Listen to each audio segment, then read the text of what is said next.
मैं आपको बताने जा रहा हूँ कि जब आप हनुमान जी की सेवा करते हैं तो आपको कौन कौन से ऐसे संकेत दिखाई देते हैं जिनसे आप ये जान सकते हैं कि हनुमान जी आपके साथ हैं और आपकी सेवा से प्रसन्न हैं।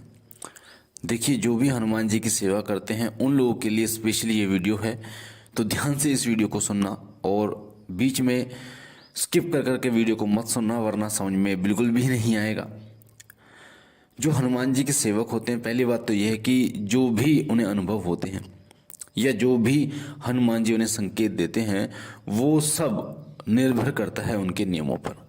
अगर आप ये सोचते हैं कि हनुमान जी की आप मंगलवार को या शनिवार को आप पूजा करते हैं, बाकी दिन आप तामसिक चीज़ों का सेवन करें, मांस मदिरा का सेवन करें, तो ऐसा बिल्कुल भी नहीं होगा कि आपको संकेत दें हनुमान जी और आपको स्वप्न के माध्यम से या फिर साक्षात्कार आपका हो।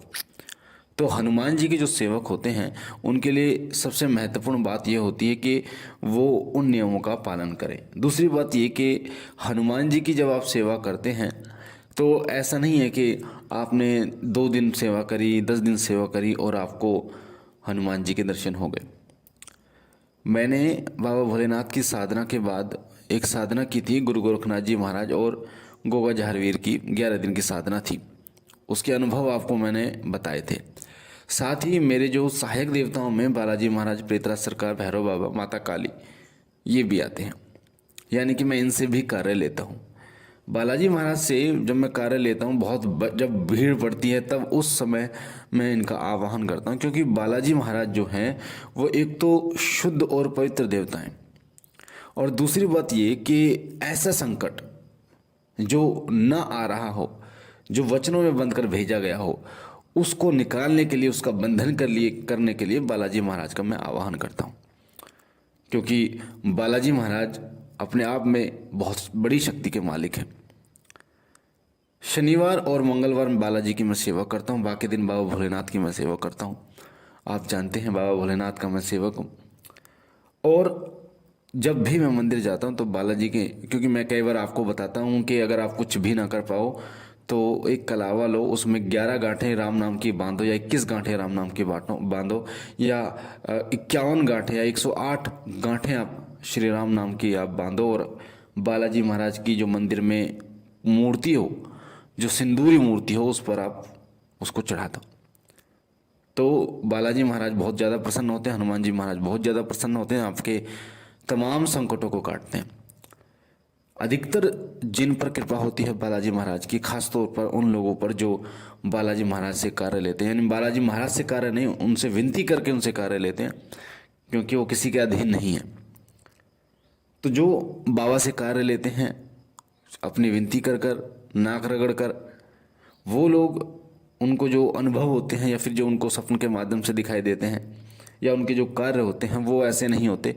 आपको अगर अनुभव चाहिए, अगर आपको संकेत चाहिए कि हनुमान जी आपको संकेत दे, मैं आपको आगे बताऊंगा कि कौन कौन से संकेत आपको देखने को मिलते हैं जब हनुमान जी आप पर कृपा करते हैं, प्रसन्न होते हैं, आपकी जब सेवा सही चल रही होती है।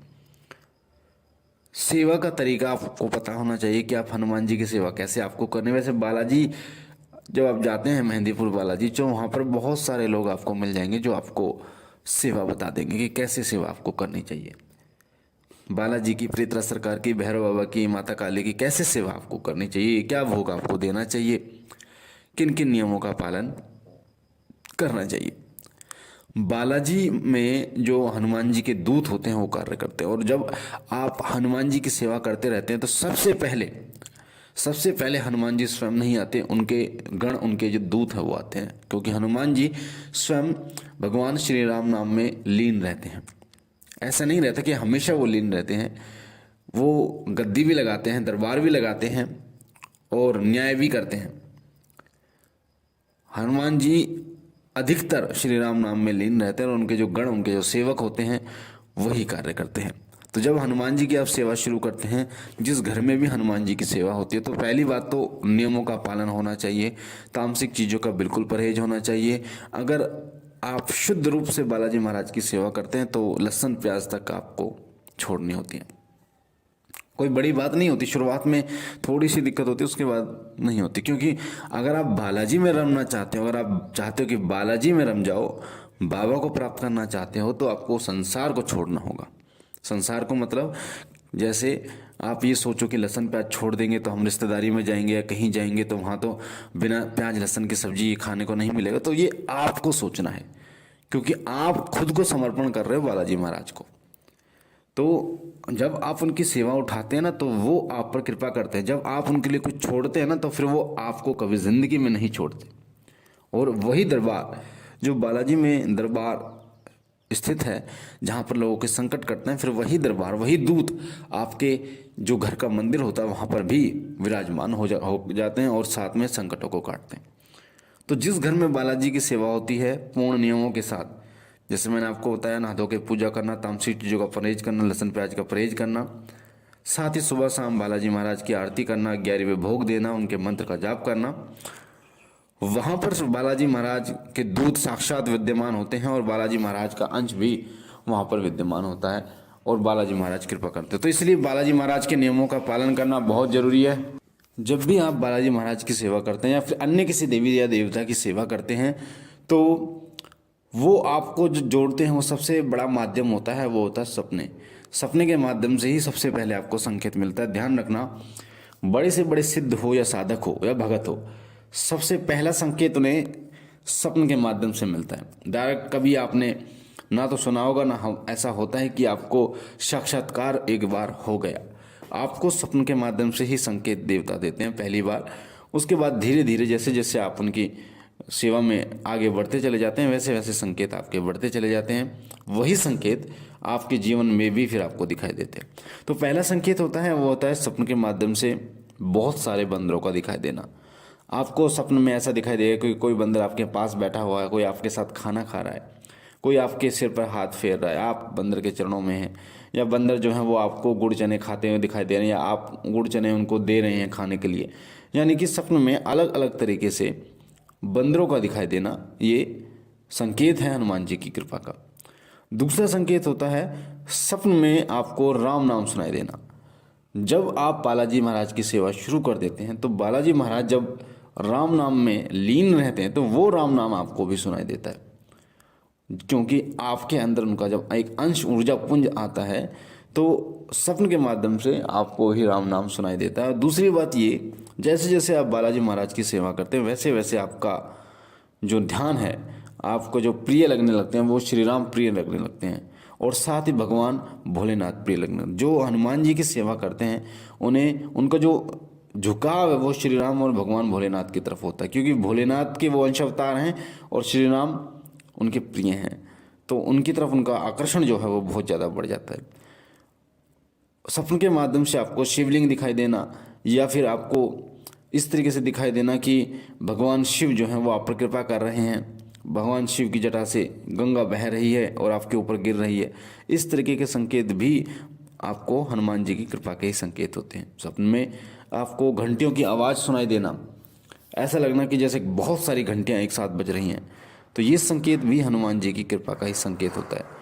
साथ ही बालाजी महाराज की सिद्ध मूर्ति का दिखाई देना, जैसे मेहंदीपुर बालाजी में बालाजी महाराज की सिद्ध मूर्ति है, साथ ही जो स्वयं प्रकट हुई थी, साथ ही मगधज बालाजी है और भी बालाजी महाराज के जो है वो सिद्धपीठ स्थान है, वो मूर्तियां जब आपको दिखाई देती है तो ये संकेत बालाजी महाराज की कृपा का ही संकेत होता है।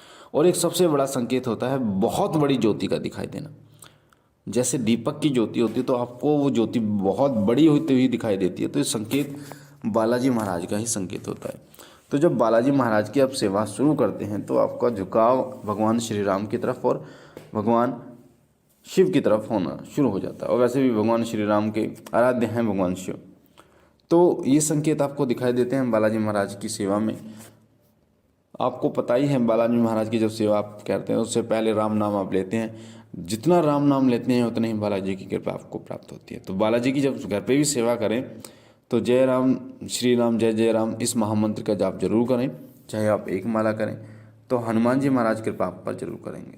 तो मुझे आशा है ये जानकारी आपको पसंद आई होगी। अगर आप पहली बार हमारे चैनल पे हैं तो वीडियो के नीचे जो लाल कलर का बटन है सब्सक्राइब का, उसे दबा के चैनल को सब्सक्राइब कीजिए, बेल आइकन को दबाइए, घंटे के निशान को, ताकि जो भी हम जानकारी डालें वो सबसे पहले आपको प्राप्त हो। साथ ही लाइक कीजिए, शेयर कीजिए और बहनों और भाइयों तक, ताकि और लोगों तक ये जानकारी पहुँचे और जिन लोगों का ये प्रश्न है कि बालाजी महाराज की कृपा के संकेत क्या होते हैं, उनको ये वीडियो प्राप्त हो। मैं बाबा भोलेनाथ से विनती करता हूँ कि बाबा कृपा करें, आप पर कृपा करें, आपके घर पर कृपा करें, आपके घर में सुख समृद्धि लाएं, तमाम खुशियाँ आपकी झोली में डालें। हम मिलते हैं एक नई जानकारी के साथ, तब तक के लिए ओम नमः शिवाय, ओम नमः शिवाय, ओम नमः शिवाय।